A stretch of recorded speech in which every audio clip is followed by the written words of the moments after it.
Bonjour, je vous présente la tour pagode que j'ai réalisée pendant le confinement. Ça m'a demandé beaucoup de travail et je vous propose de vous présenter le détail et puis quelques secrets de fabrication. Déjà, comme vous le remarquez, il y a pas mal de piliers qui supportent l'ensemble. Ces piliers, voyez-vous, c'est juste des manches à balai.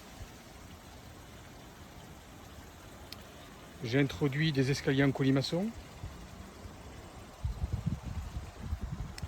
Donc le colimaçon est facile à faire, donc on tourne autour du manche à balai avec des rectangles de bois.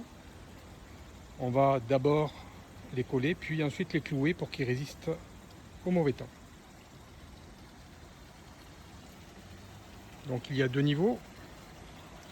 Et je termine toujours mes œuvres par un phénix, qui est symbole de résurrection. Donc j'aime beaucoup cet oiseau-là.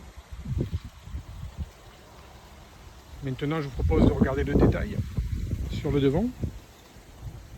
On va commencer par le bas avec un escalier large qui continue par un colimaçon qui donne sur 2 plateformes qui sont à différents niveaux et qui vont au même endroit finalement, dans la pagode centrale.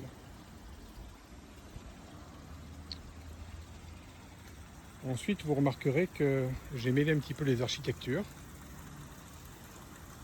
avec des arches romanes. Alors c'est vrai qu'au niveau du colimaçon, on peut se demander comment j'ai pu faire quelque chose de souple. Donc en fait, j'ai utilisé du rotin. Le rotin est vraiment très très souple et permet de faire des choses sympathiques. Évidemment, je trouvais que tout ça était bien chargé en bois, donc j'ai mis un peu de végétaux qui sont quand même artificiels, une espèce de lierre. Et donc cette pagode décorative est devant un pont japonisant que j'ai créé aussi pendant le confinement. Je me propose d'en faire le tour et de vous montrer quelques détails supplémentaires. On prend le pont.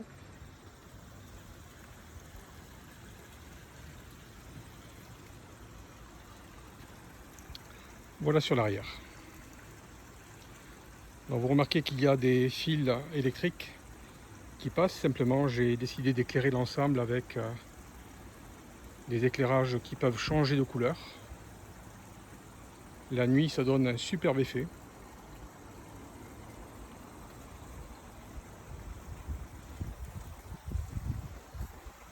Donc le tout repose sur un socle en bois et un deuxième socle, celui de la pagode.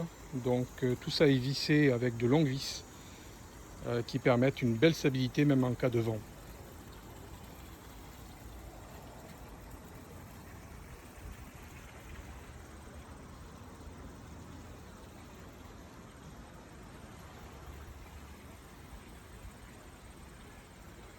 Et voilà, donc vous avez vu ce que j'ai pu fabriquer, en espérant que ça vous plaise. Merci par avance d'avoir la gentillesse de mettre un pouce et éventuellement de vous abonner, car dans mon jardin j'ai fait beaucoup d'œuvres et je me propose de vous les montrer dans le détail de la même façon. Je vous souhaite une bonne journée et je vous dis à bientôt.